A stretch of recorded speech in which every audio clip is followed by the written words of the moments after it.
नमस्कार, आप सबका मेरा YouTube चैनल पामिस्ट्री हीलर में स्वागत है। टीचिंग पामिस्ट्री के अंदर मैंने पहला आपको एक पार्ट 1 बताया था, जिसके अंदर कहा था कि बुध का चिन्ह शनि पर आता है तो कितनी अच्छी उपलब्धियां मिलती हैं, लेकिन वाइफ या मैरिड लाइफ जो होती है वो खराब हो जाती है। एक फीमेल के हाथ में है तो उसका आदमी किसी लड़की के साथ, औरत के साथ, फीमेल के साथ कहीं अफेयर में लगा होगा, या एक मेल के पास आए तो फीमेल लगी होगी। ठीक है, एक बच्चा होने के बाद होगा ये सब कुछ, एक बच्चा होने के बाद, और वो भी पुत्र होने की संभावना ज़्यादा रहती है। ठीक है, ये मैंने आपको पहले वीडियो में पहले पार्ट में बता दिया था। आज मैं बताऊंगा कि बुध का चिन्ह अगर बृहस्पति क्षेत्र पर आ जाए, बुध का चिन्ह, ये बुध का चिन्ह है, ये बृहस्पति क्षेत्र पर आ जाए, यहां क्या होगा। अब देखो, हमें यह तो पता है कि बृहस्पति किन गुणों का प्रधान है, ये तो पता है ना। यानी ये बड़े बुजुर्ग परिवार को रिप्रेजेंट करता है, समाज को रिप्रेजेंट करता है, गुरुजनों को रिप्रेजेंट करता है। तो ऐसे लोग अपने जितने अपनी उम्र से बड़े लोग हैं, जैसे भाई, चाचा, ताऊ, दादा, गुरुजन, इन सब की वो श्रद्धा से, मतलब उनको उनकी रिस्पेक्ट करेगा, रिस्पेक्ट करेगा। समझ में आ रही है? यानी ऐसा व्यक्ति अपने गुरुजनों और वृद्धों का आज्ञाकारी होता है, ये तो हमें समझ लिया।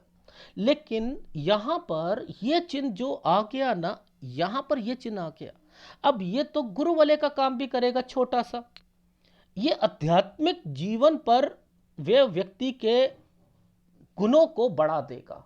यानी वो व्यक्ति भगवान के प्रति आस्था रखने वाला भी होगा। लेकिन बहुत से बच्चों को देखा है आपने जो कि त्याग देते हैं अपने घर को। तो ऐसे में बाल्यावस्था में ये ग्रह घर को त्याग कर आध्यात्मिक जीवन की ओर आगे बढ़ाने का काम भी करता है, बहुत समय में, बहुत बार। ऐसे व्यक्तियों के हाथ में आप कहो कि विद्या रहेगी, विद्वान रहेगा, वो एक अच्छा एमबीए कर सकता है, मान के चलो, अच्छी डिग्री ले सकता है, एक अच्छा प्रोफेसर बन सकता है। ठीक है, वह दूसरों को परोपकार करेगा, दयालु होगा, दान देगा। ठीक है, ऐसे वैसे मैंने देखा है कि ये ऐसे लोग जो होंगे ना, आपको धर्म के प्रति रखने वाले ज्यादा होंगे। एक अच्छा कथावाचक होगा, समझ रहे हैं, सन्यासी होंगे, महात्मा होंगे, महंत होंगे ज्यादातर, क्योंकि ये कहीं ना कहीं बाल्यावस्था में व्यक्ति को अलग ले जाता है। अब मान के चलो किसी के हाथ में ये है और उसका अध्यात्म में जीवन तो है, लेकिन बाल्यावस्था में मैंने क्या कहा कि वो अलग हो जाएगा। तो ये अलग होना है कि वो क्या करेगा, उसने बनना नहीं है, संत नहीं बनना, लेकिन एक अच्छा विद्वान बनना है, एक अच्छा अपनी एजुकेशन लेनी है। तो वो अपनी एजुकेशन के लिए किसी दूसरी स्टेट में जा सकता है, अपने चाचा के पास जा सकता है, अपने कहीं और जा सकता है। तो ये भी कर सकता है, इसको केवल संत महात्माओं की श्रेणी में नहीं रखना, नहीं रखना। दयालु रहेगा, परोपकारी रहेगा, ये एक अलग मैटर है, लेकिन उस कैटेगरी को भी नहीं छोड़ना और इसको भी नहीं छोड़ना। ठीक है, वैसे समुद्र शास्त्र में लिखा है कि यह साधारण मनुष्यों में पाया ही नहीं जाएगा। यानी जो कोई या तो जिसने पढ़कर बहुत कुछ करना है उसके हाथ में, या ये महंत और महात्माओं के हाथ में ही पाया जाएगा? ठीक है, क्योंकि इसमें ना ज्यादातर अध्यात्म को डाला गया है समुद्र शास्त्र में, भगवान को डाला गया है, वो भगवान की तरफ ज्यादा डाइवर्टेड रहता है। आपने देखा होगा कुछ लोग, जैसे मैं बताता हूं, किसी ऑर्गेनाइजेशन के साथ जुड़ जाते हैं, वो क्या करते हैं, सेवादार बन जाते हैं। आपने देखा है ना, सिखों में वो सेवा करते होते हैं, वो जत्थे बना लेते हैं, किसी और ऑर्गेनाइजेशन में वो सेवा कर रहे होते हैं, उनकी पूरी फैमिली सेवा कर रही होती है, कोई पैसा नहीं लेते, अपना तन मन धन देकर जो है लगे हुए हैं, सेवादार बने हुए हैं। तो वो एक्चुअल में क्या कर रहे हैं, ये साइन है ना, ये साइन ने क्या करा, उसको अध्यात्म में कहां पर लिया, परोपकारी बनाया, सेवा सेवा करने वाला बनाया। तो यहां पर ऐसी कैटेगरी को भी आप इंक्लूड कर दीजिए, इंक्लूड कर दीजिए। ठीक है, तो यानी सत्संग सेवन हेतु वह सदैव तत्पर रहता है, साधुओं को महात्माओं के प्रति विशेष आकर्षण रहता है। कोई कुंभ मेले में चला जाता है, बार बार यात्रा करना का मन करता है। अब किसी कम्युनिटी को चेंज कर दो, आप मुस्लिम को कर दो, वो बार बार जो है अपने मक्के जाना चाहेंगे, आप समझ रहे हो, हज जाना चाहेंगे, हज करना चाहेंगे, वहीं पर कुछ करना चाहेंगे, एक अच्छा मौलवी बन सकता है। आप समझ रहे हो, ज्ञानी गुण संपन्न विचारशीलता उसकी बढ़ती रहेगी, वह संसार में रहकर भी कहीं ना कहीं डाइवर्टेड भगवान के प्रति रहेगा। और ऐसे व्यक्तियों को अपनी मौत का पहले ही पता लग जाता है, याद रखना, मौत का पहले ही पता लग जाता है ऐसे व्यक्तियों को। तो ये तो अच्छा चिन्ह है, इसमें तो कोई बुराई नहीं है ना, मैं गलत कह रहा हूं? देखो क्या लिखा है, बुध का चिन्ह बृहस्पति क्षेत्र पर आ जाए तो क्या होता है, वह गुरुजन वृद्ध लोगों की श्रद्धा रखता है, आज्ञाकारी होता है। ठीक है, बाल्यावस्था में ही वह घर को त्याग करके आध्यात्मिक जीवन को अपना मुक्ति मार्ग का पथिक बन जाता है। यह लक्षण वाला व्यक्ति अनेक विद्याओं का ज्ञाता होता है, परम विद्वान होता है, विद्वान होता है, परोपकारी होता है, दयालु होता है।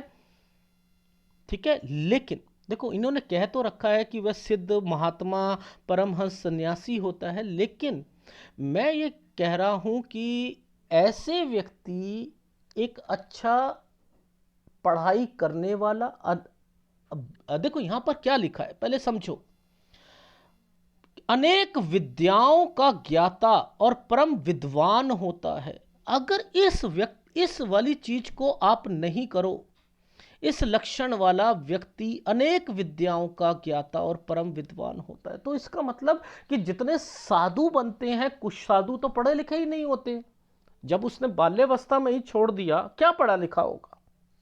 ठीक है, लेकिन वो अपनी पढ़ाई के लिए ये चिन्ह आता है तो वो करेगा, सब कुछ करेगा, लेकिन डायवर्जन उसका ना परमात्मा के प्रति रहेगा। यह चिन्ह साधारण मनुष्य में प्रायः नहीं पाया जाता है, लेकिन वह व्यक्ति साधारण ग्रस्त होकर भी आध्यात्मिक तत्व का ज्ञाता होता है, यानी वो अंदर से परमात्मा के प्रति जुड़ा रहेगा।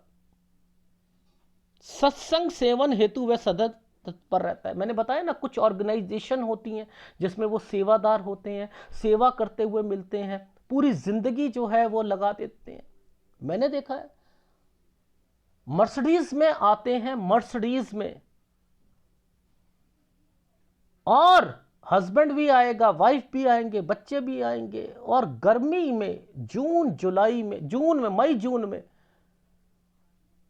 वो दाल बनाते हुए भट्टी के सामने लगे हुए हैं, पूरे रोटी बना रही हैं, वो सब कुछ कर रही हैं, पसीने आ रहे हैं, मर्सिडीज में आई हैं। बताओ ये कौन है लोग? परमात्मा अपने पास जोड़ने का एक जरिया बनाता है ऐसे लोगों को। सदैव ईश्वर धारण में वो है संगलन रहेंगे, मग्न रहेंगे, सत्संग से सेवन हेतु आगे बढ़ेंगे। साधुओं, सन्यासियों, महात्माओं के प्रति विशेष आकर्षण होता है, परोपकारी होते हैं, ज्ञानी होते हैं, गुण संपन्न होते हैं, विचारशीलता होती है, संसारिक माया जाल में अपने जीवन यापन करते हैं, किंतु उसमें वो लिप्त नहीं रहते हैं। उनको, ऐसे व्यक्तियों को अपनी मृत्यु का 1 मास पूर्व ही ज्ञान हो जाता है। ये लिखा है ना, क्यों नहीं बताया किसी पाम रीडर ने? क्यों नहीं बताया? बस यहाँ पर ये चिन्ह जो है, एक सर्कल बनाया, उसके ऊपर ये रेखा को ऐसे करा, ऐसे करके एक प्लस का निशान बना दिया, ये दिखाया।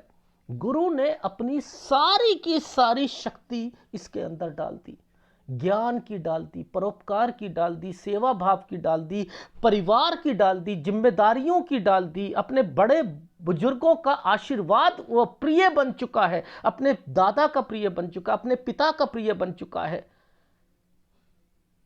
वो बन चुका है। देखा है जैन धर्म में, देखा है कि माँ बाप अगर धर्म को मानते हैं, छोटे बच्चे को 12-13 साल पर वो लड़कियों को कहां पर दे देते हैं?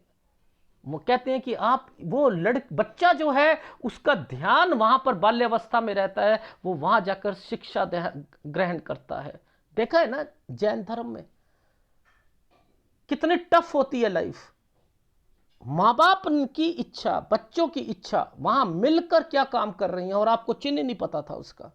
अगर वीडियो अच्छा लगे तो प्लीज लाइक कीजिएगा, कमेंट जरूर कीजिएगा। धन्यवाद।